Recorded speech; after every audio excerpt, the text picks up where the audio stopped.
Today on r/MaliciousCompliance. Finally able to give a Karen some grief. A bit of background.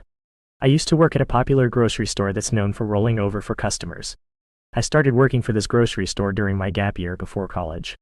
I wanted to save up some money before taking on the crippling burden that is student loans. When I started, the job was easy enough and the vast amount of people were kind. I didn't have to deal with a lot of Karens, and the hours were flexible.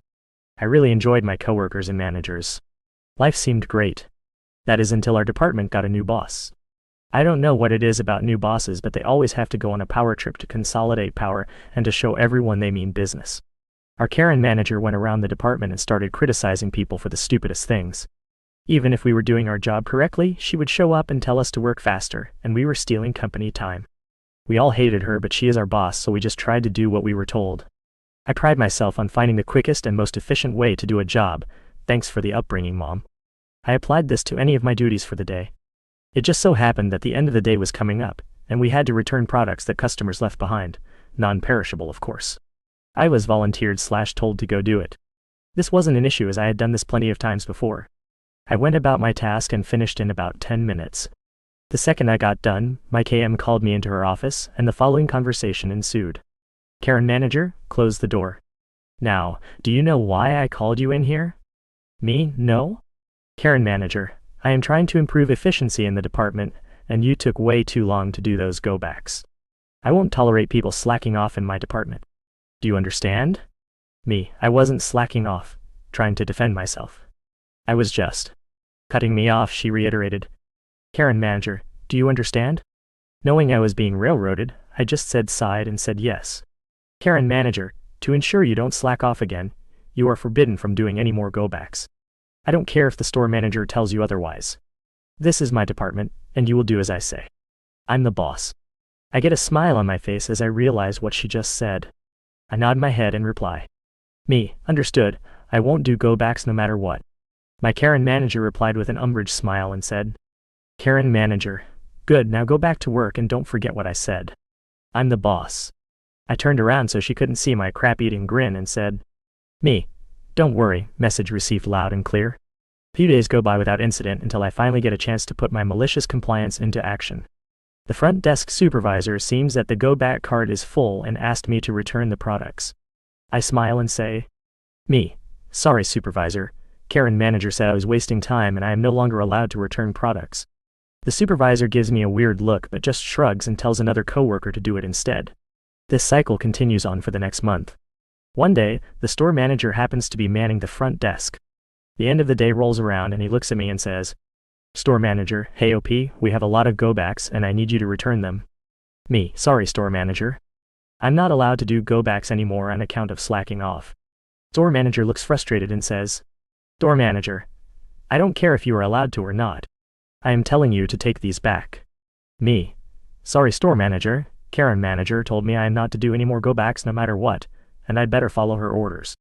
Karen manager told me that this is her department and that she is the boss. Store manager looked pissed and stormed into the manager's office. A few minutes later, store manager called Karen manager to his office over the intercom. Karen manager came waddling out of her office and went into store manager's office. The door closed and we could all hear muffled yelling. After about 10 minutes, the door opened and Karen manager shuffled out. She glared daggers at me and told me to come to her office. I happily complied and said, Me, yes, Karen manager, how can I be of assistance? Karen manager, you are allowed to do go-backs again. That is all. I smirked and left her office, happy that I could put a Karen in her place. For our next story. You can't use that coupon? Hey all, it's your friendly neighborhood teacher/cashier/produce department employee here. I have parent-teacher conferences coming up and I'm due for a haircut. I decide to go in using super clips using one of their coupons to do so. The coupon was for a haircut for $10.99 USD that was location specific. I also had one for a free haircut through the app that I could use whenever. I decided to not show the coupon until the end. I got my haircut and was expecting some small talk or something, which I actually dread, but this guy was super focused on a conversation he was having with his neighbor. No biggie. When I presented my coupon at the end, the guy literally threw the coupon back at me, saying, Oh, we don't take those ones at this location. I started to argue that the location listed specifically lists the location I was at, before I was saliva interrupted as he spit back, Literally, you can't use that coupon, sweetie? Not the good sweetie. Enter MC. I pulled out my phone, tapped the free coupon I had, and he rolled his eyes harder than my 8th graders as he scanned it. Funny thing was that I was paying with a 20, so I was going to tip the difference, which would have been like $7 or $8. Instead, I threw him a 5 with the same energy he threw the coupon back to me. Let's dive into our next story. Wait for feedback ongoing. Hi all, thought I'd post this here while I am being maliciously compliant at my current job. I have been with the company, 10 plus employees, for 4 years and switched departments last year due to relocation to another country and changed my contract to be fully remote. I really enjoyed the company and position as well as daily tasks, and was challenged in many ways and learned a fair bit. But it wasn't a position with contractual remote possibility, so I decided to change departments and to a fully remote position. The new team was very small with just 4 people including the manager. When I joined the team, I started by organizing their chaos into a workable structure and roadmap strategy on how we can achieve the completion of the open tasks and requests. My manager at that time was useless, but we got along fine and he let me do my thing. However, there are certain types of requests and changes where I do not have the authority to approve, and it needs to go through my manager to the higher-ups for approval. In all that time, all the requests that I forwarded for approval, or just feedback, were still open and waiting. No matter how many one-on-one or team meetings we had, they are being pushed further out pending approval. For the first few months I had already completed all assigned tasks where possible and helped out in other teams when I could. This particular manager was promoted after 3 months of me joining and hired his replacement. The new manager joined us 3 months later and reports to my old manager. At this point I mainly worked with other teams and helping them. All my tasks are waiting approval and no new tasks were given. I am somewhat relaxed with new people during the onboarding process and make sure they have time to digest it all properly and understand the background. So again, 3 months later, and having learned what type my new manager is, I gave up on explaining the complex environment and what is required to be able to deliver results for me and us as a team. At this point, I have worked in that team for 9 months, onboarded my new manager and completed everything I could complete, and helped my colleagues getting on with their open work. Naturally, other teams didn't always need my help, so I was a bit idle for most of my manager's onboarding time. Over and over again have I stated to my new manager that I have nothing to do unless open tasks are given approval or new ones are assigned to me, and I asked to please escalate if any of it really needs to be done. 2 months ago, my new manager exploded on me during a meeting to stop asking for approval on the open tasks and wait for feedback. I specifically send a follow-up email to get that in writing, and promptly received a response back to wait for feedback or new tasks. Well, that's what I do now. I wait and do nothing besides the weekly team meeting where I have no updates. I also no longer help out in other teams because of what my manager said. If the teams really needed my help, they have to go, though my new manager and any request received was rejected. And I will keep waiting until, hopefully, it will explode. Edit 1. My manager's boss knows all of this from his own time managing the team.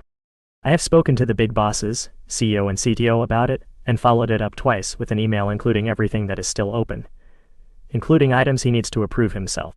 So I think they are very well aware of the situation. It just doesn't have priority right now. All evidence is saved in an accessible team space, and I have a personal copy. Both I keep updated when something comes up. Fallout.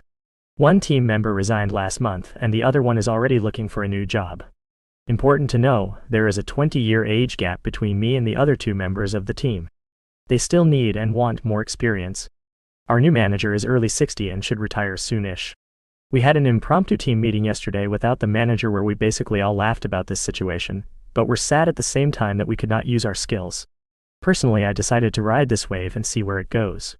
Because let's be honest, who doesn't enjoy being paid without having to work? Our last story for today. Want me to keep talking even if nobody's listening? Alright. This happened when I was around 14 to 15. I was telling a story to my dad, and at one point he interrupted me, told me keep talking, I'm listening very carefully, then left and closed the door. I didn't know it at the time, but he was very proud of this joke. He made it to my mom a couple of times. She never liked it. Anyway, I thought it was somewhat funny but also pretty rude. Never mind, I knew an opportunity to teach my dad a lesson would come sooner than later. So I waited. And a couple of hours later he would come and ask me to do the dishes. Me, you know I can't. Him. What do you mean you can't? Why can't you do the dishes?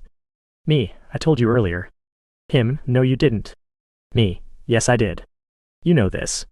You told me you were listening very carefully. Him, realizing what I was doing. Oh right. Well, could you remind me? I forgot. Me, no way, I'm not repeating myself.